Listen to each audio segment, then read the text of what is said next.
दोबारा मेरे पास मत आना। पुनीत, मुझे किश के घर का एड्रेस निकाल कर दे। तुम उसे परेशान कर रहे हो? मैं पुलिस को बुलाती हूँ, जाओ यहाँ से। मैंने कहा जाओ। तुलसी, तुम मेरे साथ मेरे घर चलोगी? चलो। हाँ पुनीत, एड्रेस मिला क्या? हम लोग वहीं पहुंच रहे हैं, तू भी वहां आ जा। It's in Bandra west. मैं एड्रेस मैसेज कर रहा हूँ। ठीक है। जरूर कोई बात है ना। क्रिश छोटी छोटी बात पे परेशान नहीं होता।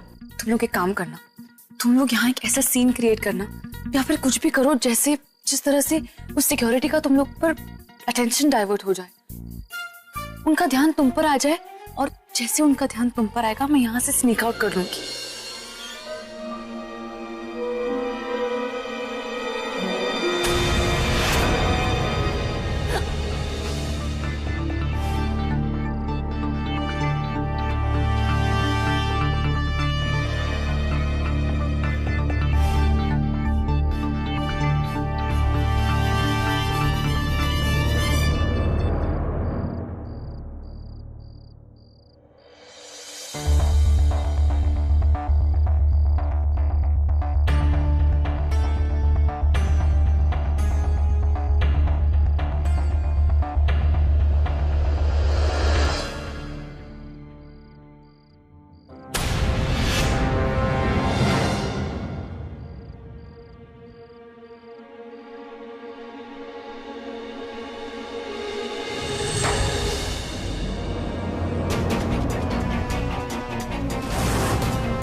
कौन है वहां?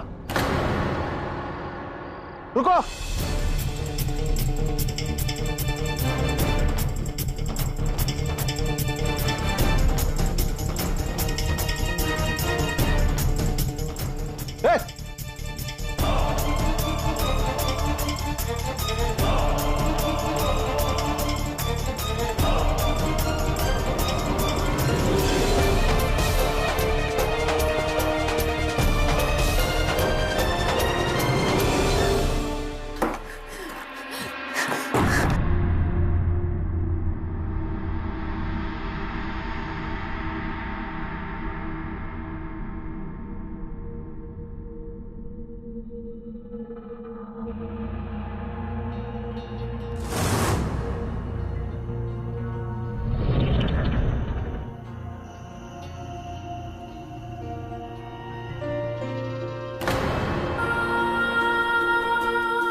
तुम यहां क्यों आई हो?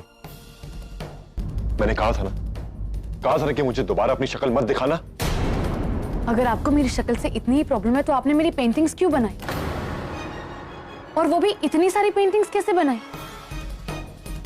हम तो पहले कभी नहीं मिले। तुम जाओ यहां से। लेकिन जाओ यहां से। Just go away. Go. Krishna, आप मेरी बात समझ लीजिए। क्या आप असलियत नहीं जानना चाहते?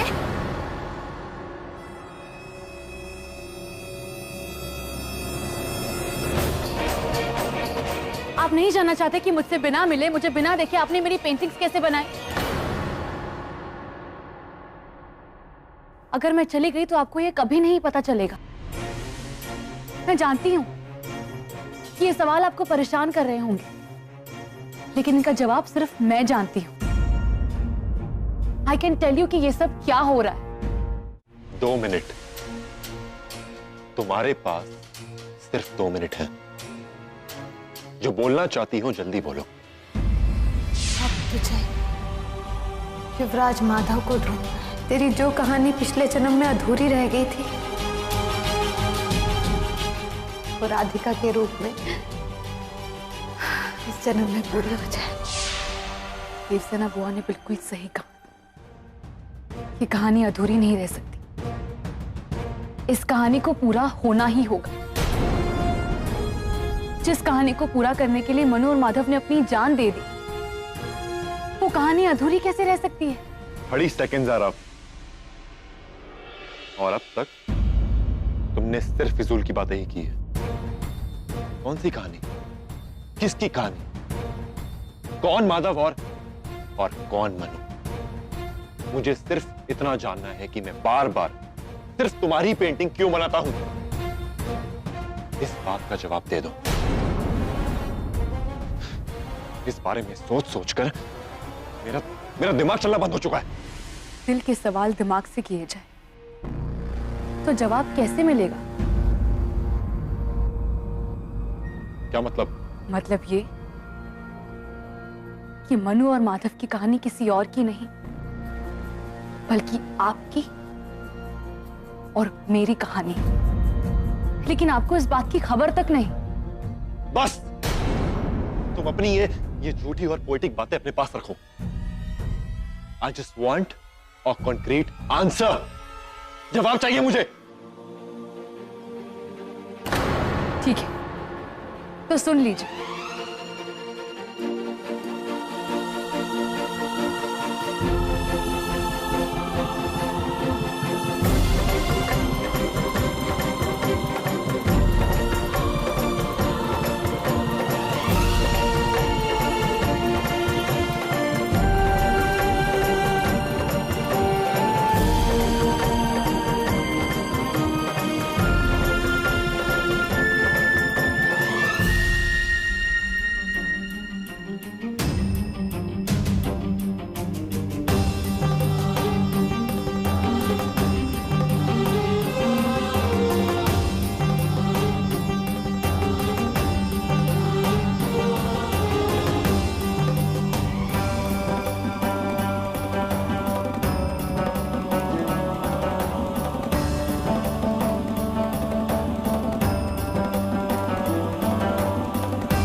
ये थी हमारे पिछले जन्म की कहानी जो अधूरी रह गई थी। वाह, कितना अच्छा लिखती हो ना तुम एक रिपोर्टर नहीं, राइटर लिखती हो। क्योंकि इतना अच्छा तो एक राइटर ही लिख सकता है।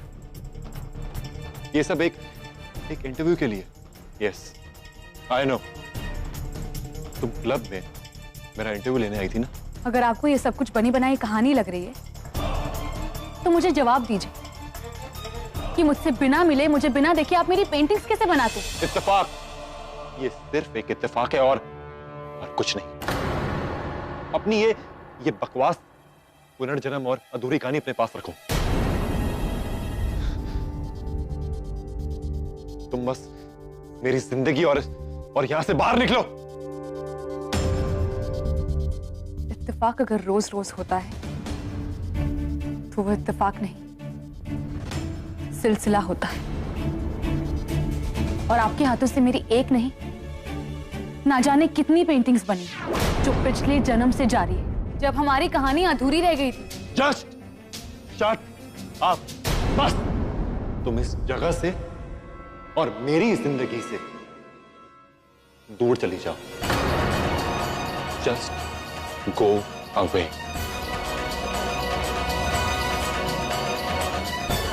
Go!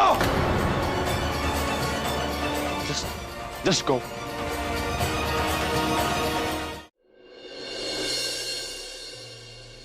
राम जी भला करे, मेरी राधिका को तो भर भर के मक्खन पसंद है। अरे मैं तुझसे कुछ कह रही हूँ, बार बार घड़ी की तरफ क्या देख रही है? तेरी क्या कोई ट्रेन छूटी जा रही है? इस उम्र में इतना मक्खन सेहत के लिए अच्छा नहीं है। मैं तो चली सोने, बहुत थक गई हूँ। अरे ऐसा क्या काम कर लिया तूने जो तू थक गई और चली सोने? ये भी कोई सोने का वक्त है? जब जागे तब सवेरा, जब आगेपन तब अंधेरा। सोने से और जागने से क्या मतलब? नींद तो कभी भी आ सकती है ना दादी। अरे नींद तो मुझे भी आ रही है, पर तुझे ऐसे कैसे रख लूं घर में? अरे तेरा तो पुलिस वेरिफिकेशन भी नहीं हुआ। कहीं तू चोर नहीं निकली और तूने कुछ चुरा लिया फिर? चुराने के लिए है क्या दादी? मेरी बात सुन, तू क्या लोहा खा के पैदा हुई थी जो तेरी जुबान से कैंची की तरह चलती है?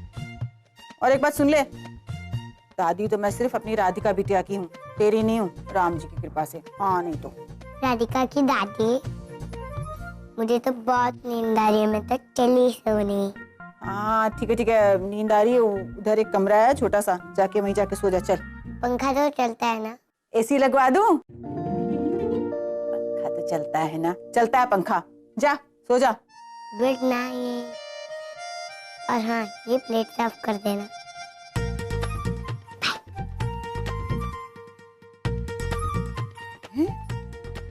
अरे पता नहीं राधिका किसी को भी उठा के ले आती है सड़क से।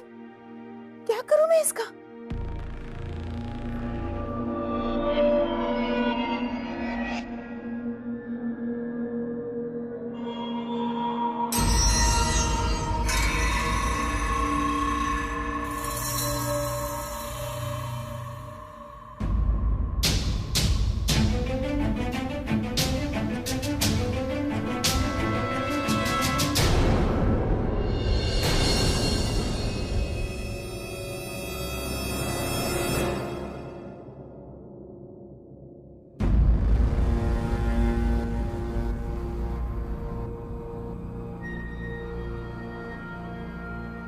Just go away. आप समझते क्यों नहीं कि अगर मैं चली गई तो ये सवाल तब भी यही रहेगा कि आपका और मेरा रिश्ता क्या है? कोई रिश्ता नहीं है। दो अजनबियों के बीच कोई रिश्ता नहीं हो सकता। कई बार सिर्फ दो अजनबियों के बीच ही एक रिश्ता बन जाता है।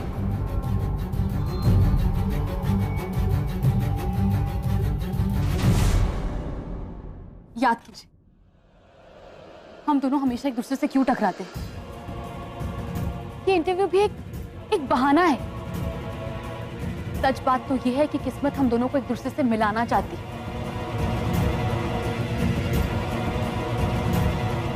याद करो क्रिश, हम सीतापुर में मिले थे, जहां आपने मेरी जान बचाई थी। तब भी आप परेशान हुए थे और आज भी क्लब में मुझे देखकर आप परेशान हुए थे। इस बकवास कहानी का कोई सबूत है तुम्हारे पास? हाँ, आपकी और मेरी कहानी का सबूत हम दोनों हैं, और गवाह माता रानी, जिनके सामने आपने मेरी मांग में सिंदूर भरा था।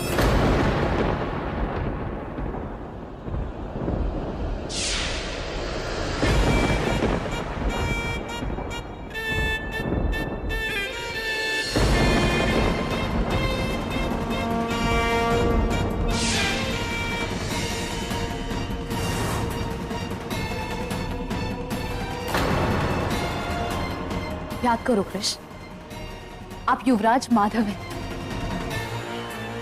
राज परिवार के वारिस, और मैं आपकी मनु, करोड़ मठ की देव रक्षिका। देवसेना बुआ ने सही कहा था, हम दोनों की कहानी अधूरी नहीं रह सकती, उसे पूरा होना ही होगा।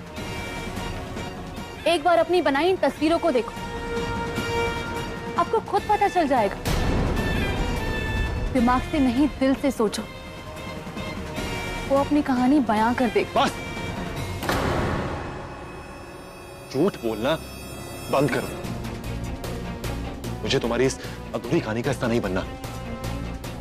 और सवाल रहा तो इन तस्वीरों का, तो इन्हें मैं खुद मिटा देता हूं। इन रंगों ने मेरी जिंदगी बेरंग कर दी है, मेरे वजूद को एक सवाल बना दिया है। लेकिन अब मैं इन सब रंगों को खुद से दूर कर दूंगा।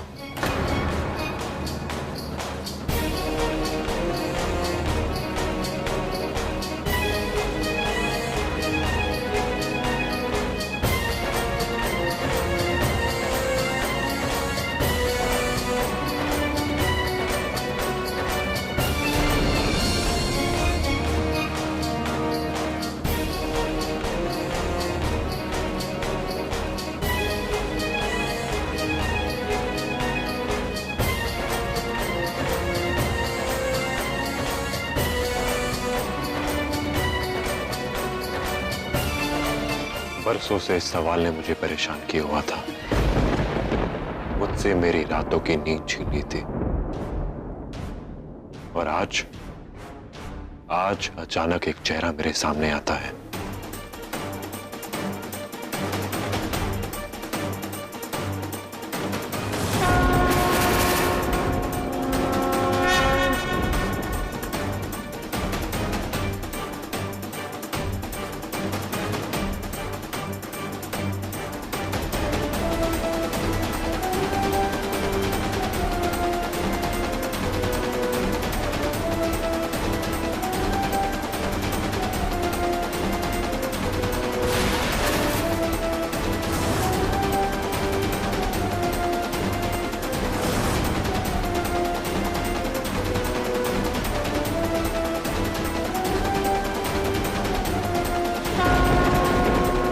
जिस सवाल का जवाब ना हो उसका मिट जाना ही बेहतर है।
ये कहानी अधूरी थी, अधूरी है और अधूरी ही रहेगी।